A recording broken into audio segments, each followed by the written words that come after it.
گدا ہوں اپنے کریم کا، میرا دین پا رہا ہے نہ نہیں. تھوڑی دیر توجہ کرنا اور سننا. وفاداری جو ہوتی ہے نا تھوڑی دیر کی، دیکھو نا حضرت بلال نے وفا کی تھی. یہاں کیا حال کرتے ہیں ہم لوگ کارکنوں کا. میں اکثر یہ روتا ہوں. میں کہتا ہوں جب تک تو پیر صاحب کے آستانے پہ جھاڑو دیتا ہے تب تک تو وہ بڑا وفادار مرید ہوتا ہے. اگر اس پہ قرضے چڑھ جائیں تو پیر صاحب کہتے ہیں اس کا ذاتی معاملہ ہے. جب تک وہ اپنے ہاتھوں سے سیاستدان کے اشتہار لگا رہا ہوتا ہے تب تک وہ کارکن ہوتا ہے، کارکن. اور جب وہ کہیں الجھ جائے تو کہتے ہیں جی میں جی اس کے ذاتی معاملے میں نہیں. یہ ذاتی معاملہ کیا ہوتا ہے؟ جب تیرے اشتہار لگا رہا تھا سیاستدان کے تب ذاتی معاملہ نہیں تھا. جب کسی کو ضرورت پڑ گئی تو اب معاملہ ذاتی ہو گیا. پیار کرنا پڑے کچھ دینا پڑے تو پھر بھاگ گئے، بپھر گئے. اور لوگوں کے پاس جب دولت آتی ہے تو رنگ ہی بدل جاتے ہیں. جب اقتدار ملتا ہے تو انداز ہی بدل جاتے ہیں. جب اتوار کچھ اور ہوتے ہیں تو لوگوں کے طریقے بدل جاتے ہیں. اس لیے کہ رشتہ ضرورت کا بنا لیا ہم نے. سیدنا بلال نے بڑی مار کھائی تھی.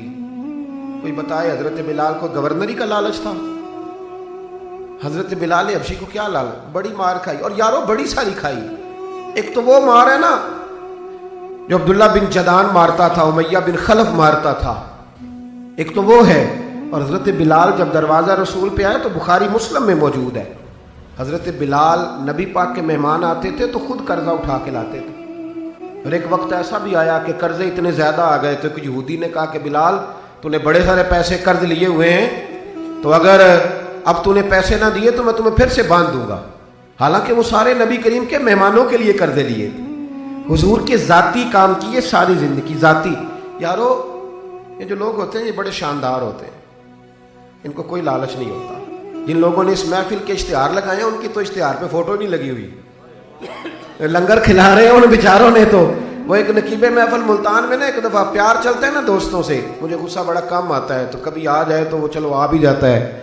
اب یہ بھی مسئلہ ہے. وہ بار بار کہہ رہے تھے لوگوں سے تسی ہاتھ نہیں چک دے، تسی بڑے بے ذوق ہو، تسی مینوں یاد رہو گے. میں کیا چپ کر جا، تو کوئی نظر نیاز لینی، یہ سارے مفت آئے نہیں، یہ زیادہ قیمتی ہیں، یہ فری آئے ہیں. بڑی مہربانی، اللہ آپ کو جزا. سنیں جی میرے بھائی، یہ کہ نا جن لوگوں نے جو درخواست لے کے گیا تھا تھانے جلسے کی اجازت کی، اس کا تو نام ہی نہیں چھپا. لیکن یہ لوگ بڑے قیمتی ہوتے ہیں. ہم کرتے یہ ہیں کہ ان کو نا ہم ضائع کر دیتے ہیں.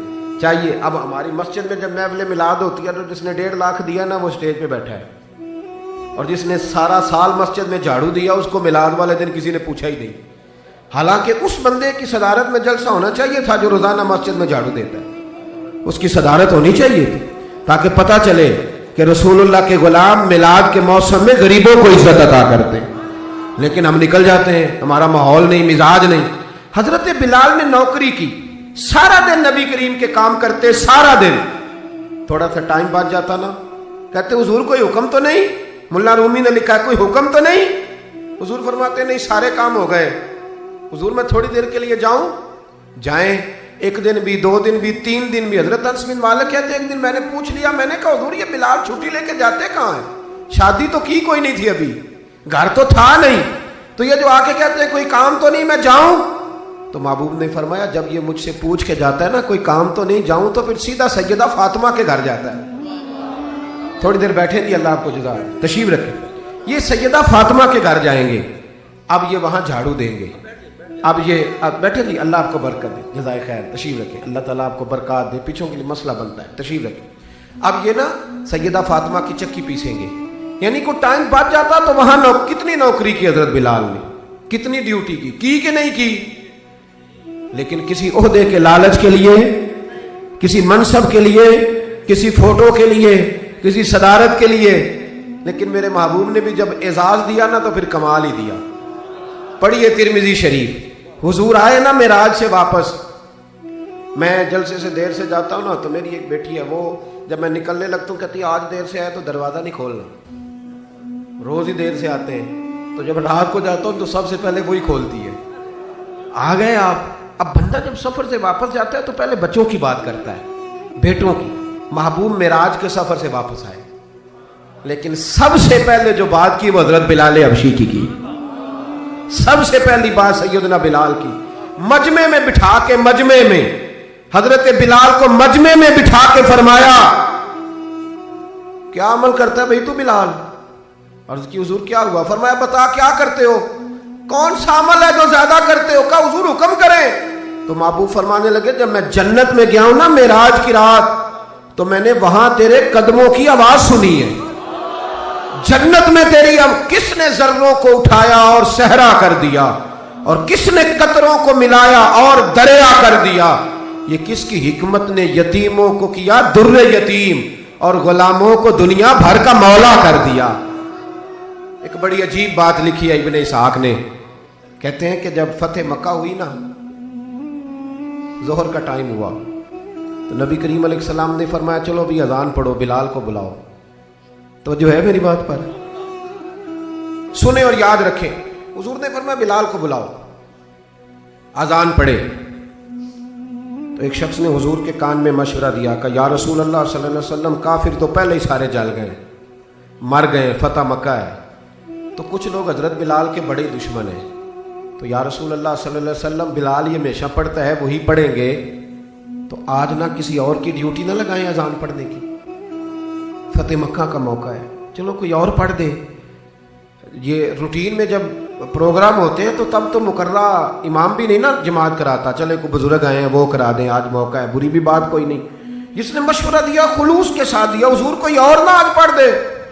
لیکن میرے محبوب نے جو جواب دیا وہ بڑا قیمتی تھا۔ محبوب کریم فرمانے لگے جب پتھر کھانے پڑے تو تب تو بلال پڑے، اور جب بدر اور احد میں تلواریں چمکے تو تب تو بلال پڑے، اور فرمایا جب بھوک کاٹنی پڑے تب تو اذان بلال پڑے، اور آج اللہ شان عطا کرے تو کوئی اور پڑھے۔ فرمایا سارے نیچے کھڑے رہیں گے، ابو بکر و عمر و عثمان و علی، طلحہ و زبیر، سارے ہمیشہ کی طرح سنیں گے، اور آج بیت اللہ کی چھت پہ چڑھ کے جو اذان پڑھیں گے وہ بلال حبشی ہوں گے۔ میں لوگوں کو بتاؤں گا کہ وفا کے رشتے وفا کے رشتے ہی ہوتے، وفا کے رشتے وہ پانی پرن سہیلیاں رنگا رنگ کڑے، او پائیا اسی تے پڑھیا اس دا جانیے جس دا توڑ چڑھے۔ وفا والا رشتہ قائم کرو، وفا والا، کبھی ملا کرو، کبھی پی ایچ ڈی کر لیتے ہو نا تو کبھی میٹرک والے پرائمری والے استاد سے بھی جا کے ملا کرو، جب اللہ شان عطا کرے تو کبھی کبھی اپنے گاؤں بھی جایا کرو، کبھی جا کے ملا کرو۔ ہاں شہر میں آ کر پڑھنے والے بھول ہی گئے کس کی ماں نے کتنا زیور بیچا تھا۔ اپنے انداز نہ بدلو، اطوار نہ بدلو، اخلاق حسنہ کی دولت پیدا کرو۔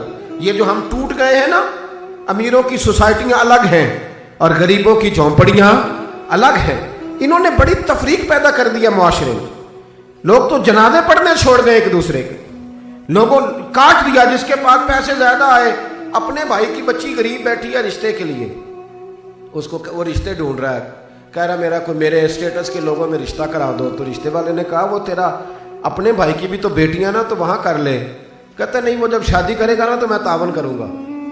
تو تعاون تو بھائی کوئی اور بھی طرز کھا کے کاری دیتا ہے، تو اور بھی کو کر دیتا ہے۔ تو وہ والا رنگ اختیار کر جو اللہ رسول نے تجھے عطا فرمایا ہے۔